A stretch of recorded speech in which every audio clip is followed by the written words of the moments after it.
Significance of ecology.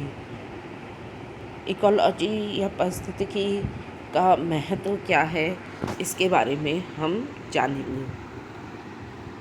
पहली चीज़ है कि जीवन को सरल व स्वस्थ बनाने के लिए इकोलॉजी का महत्व है।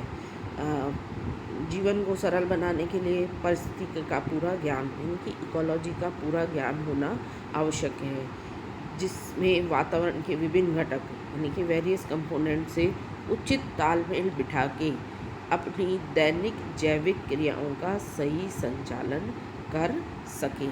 तो ये पहला यही सिग्निफिकेंस है, जीवन को सरल व स्वस्थ बनाने के लिए हमें इकोलॉजी का पूरा ज्ञान होना आवश्यक है। दूसरा आता है आर्थिक समस्याओं का समाधान के लिए इकोलॉजी का महत्व है। जैसे हमारे भोजन, कपड़े, औषधि आदि की आवश्यकताओं को पूरा करने के लिए सभी पशु, पौधे, फसलें, बाग बगीचे, जंगल, नदी, तालाब और समुद्र आदि का संरक्षण, पूर्ण सदुपयोग और उत्पादन वृद्धि, उत्पादन एवं संरक्षण पारिस्थितिकी के उचित ज्ञान से ही संभव है। तो हमारी जितनी भी इकोनॉमिक एक्टिविटीज़ करते हैं उसमें जो प्रॉब्लम्स आती हैं उनके समाधान के लिए भी हम जो है इकोलॉजी को जो है जानना बहुत ज़रूरी है, ताकि एक सही तरीके से इकोनॉमिक एक्टिविटीज़ हो सके। तीसरा पॉइंट आता है जनसंख्या नियंत्रण के लिए। इकोलॉजी को जो है बैलेंस रखने के लिए जो पॉपुलेशन है, चाहे पौधों की जनसंख्या हो, जीवों की संख्या हो, मनुष्य की जो है संख्या हो, वो एक बैलेंस होनी चाहिए, वो नियंत्रण में होनी चाहिए। उससे क्या हमारी इकोलॉजी हम जो है बैलेंस रहती है, हर चीज़ें बैलेंस रहती है। तो इसका सिग्निफिकेंस जनसंख्या नियंत्रण के लिए भी ज़रूरी है।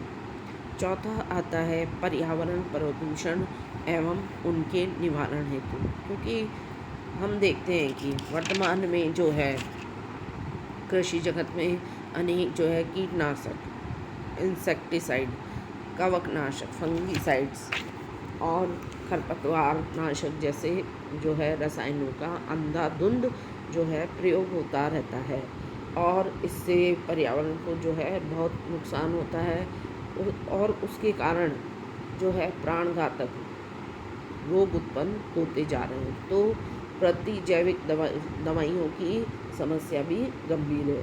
अतः इसी प्रकार जो है जितने भी हमारी इंडस्ट्रीज हैं उसमें अनेक गैसों, रसायन और उनके जो है केमिकल्स निकलना वायुमंडल और जल स्रोतों को जो है प्रदूषित करके जो है विभिन्न तरह की जो है बीमारियां फैल रही है। अतः इन जो है जो भी ये प्रॉब्लम्स है उनका जो है सॉल्यूशन के लिए पर्यावरण प्रदूषण, पारिस्थितिकी और रसायन पारिस्थितिकी के माध्यम से किया जा सकता है। तो हम जो है इकोलॉजी को कैसे बैलेंस कर सकते हैं, तो ये हमारे जो है सिग्निफिकेंस है इकोलॉजी के।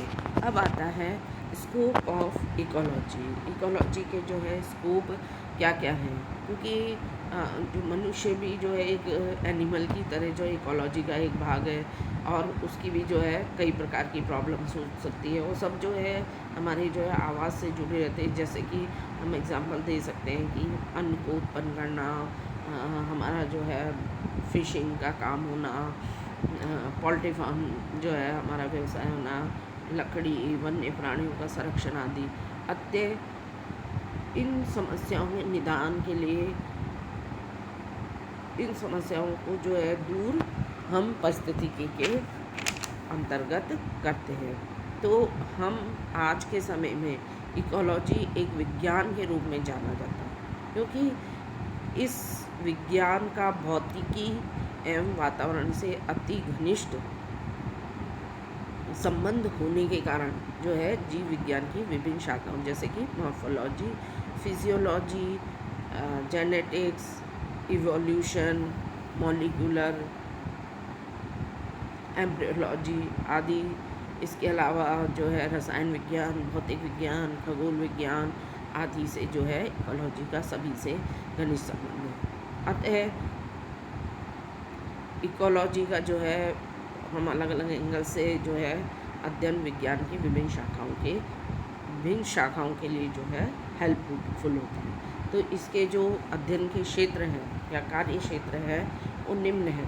पहला आता है फिजियो केमिकल स्कोप। इसका मतलब जो है कि भौतिक और रासायनिक कारक जो हैं जैसे तापक्रम, प्रकाश, आर्द्रता, लवणता, पीएच वैल्यू तथा जल थल में उपस्थित और भी जो है रासायनिक तत्व आदि जो है ये जीवधारियों पर प्रभाव डालते हैं। तो इन सब का अध्ययन जो है वो इकोलॉजी में किया जाता है। दूसरा जो इसका स्कोप आता है क्वांटिटेटिव स्कोप।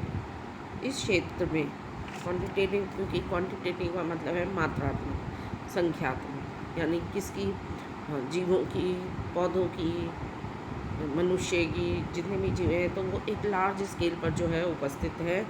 तो उनको हम एक क्वांटिटी में लेकर जो है स्टडी करते हैं। तो इकोलॉजी में क्वांटिटेटिव स्कोप भी है जिसके अंतर्गत हम उनकी बड़ी संख्याओं का जो है अध्ययन करते हैं। तो इसको जो है क्वांटिटेटिव स्कोप ये इकोलॉजी में सम्मिलित है। तीसरा आता है क्लासिफैक्टरी स्कोप। क्योंकि जीवों का जो है एनिमल्स का या प्लांट्स का जो है क्लासिफिकेशन हम करते हैं, क्योंकि वो लार्ज स्केल पर उपस्थित रहते हैं। फिर उनको क्लासिफाई करके जो है उनका नॉमेनक्लेचर करते हैं, उनको क्लासिफाई किया जाता है और फिर उनको अलग अलग ढंग से जो है उनके कैरेक्टर्स को लेके अध्ययन किया जाता है। तो ये वर्गीकरण विज्ञान को पारिस्थितिकी के यानी कि इकोलॉजी के अध्ययन का महत्वपूर्ण आधार माना जाता है। चौथा आता है बायोलॉजिकल स्कोप। हम देखते हैं कि विभिन्न प्रकार के समुदायों में जीवों की पारस्परिक क्रिया प्रतिक्रिया के कारण उत्पन्न प्रभाव जैविक महत्व के होते हैं, जो कि समुदाय विशेष पर प्रत्यक्ष रूप से प्रभावी होते हैं। अतः जैविक कारकों का अध्ययन भी इकोलॉजी के अंतर्गत किया जाता है। इसे नेक्स्ट है जेनेटिक्स एंड इवोल्यूशनरी स्कोप।